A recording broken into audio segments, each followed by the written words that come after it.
Hi friends, ఎలా ఉన్నారు అందరూ? Welcome to our channel SKS vlogs 5912. ఈరోజు వీడియోలో మేము బెల్లన్నం ఎలా తయారు చేసుకున్నామో చూసేయండి. స్పెషల్ ఏంటి అనుకుంటున్నారా? మేము కొత్త పెట్టుకున్నాం, అందుకే బెల్లన్నం చేసుకున్నాం. మీరు కూడా ఇలాగే చేసుకుంటారా? కామెంట్ చేయండి.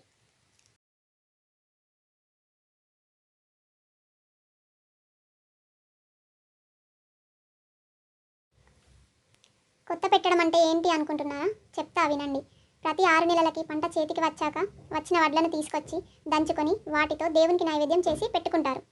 ముందుగా ఇంట్లో ఉన్న రోలు, రోకలి, జల్లెడ, కుందన ఉంటే కుందన వీటన్నింటినీ శుభ్రంగా కడగాలి. తర్వాత వాటికి సున్నం, పసుపు, కుంకుమ పెట్టి అలంకరించుకోవాలి. తర్వాత రోలులో కొత్త బియ్యం పోసి సుంకు పట్టాలి.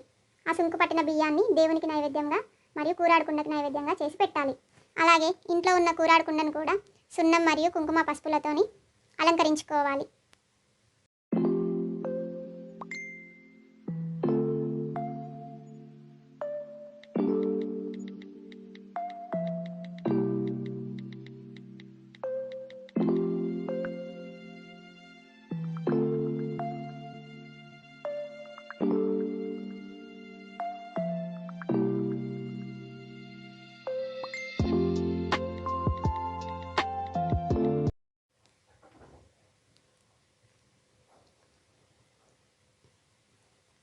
బెల్లన్నం ఎలా తయారు చేసుకోవాలో చూద్దాం రండి.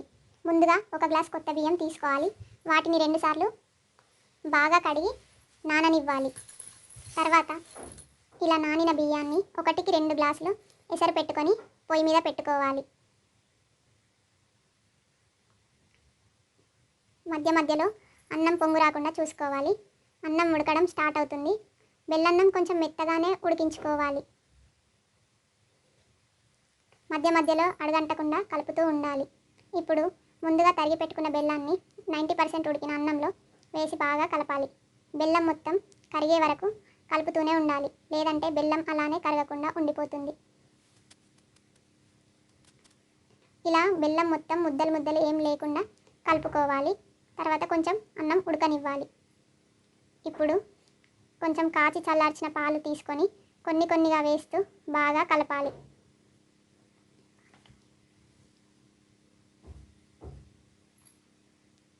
పాలు మొత్తం అన్నంలో మంచిగా కలిసేలాగా కలుపుకోవాలి.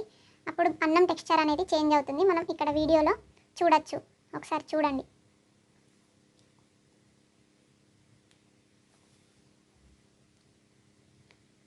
ఇప్పుడు ఇందులో ముందుగా దంచి పెట్టుకున్న యాలకుల పొడి కూడా వేసుకోవాలి. దానివల్ల టేస్ట్ అనేది మనకి చాలా బాగుంటుంది బెల్లన్నం. అలాగే ఇంట్లో డ్రై ఫ్రూట్స్ ఉంటే డ్రై ఫ్రూట్స్ మరియు పచ్చి కొబ్బరి లేదా ఎండు కొబ్బరి కూడా నేతిలో వేయించుకొని వేసుకోవాలి. ఇలా చేయడం వల్ల పరమాన్నం అనేది ఇంకా రుచిగా ఉంటుంది. ఇప్పుడు బెల్లన్నం అయిన తర్వాత ఇలా మిగతా చేసిన వంటలన్నీ కూడా దేవునికి సమర్పించుకొని కొబ్బరికాయ కొట్టుకొని ఇంట్లో ఉన్న వాళ్ళందరూ కలిసి తినాలి. హోప్ మీకు ఈ వీడియో నచ్చుతుంది అనుకుంటున్నాము. Do like, share, subscribe to our channel. Video ఎలా ఉందో కామెంట్ చేయడం మర్చిపోవద్దు. బెల్లన్నం చేయడం మీకు నచ్చితే మీరు కూడా చేసుకోండి. Thank you everyone.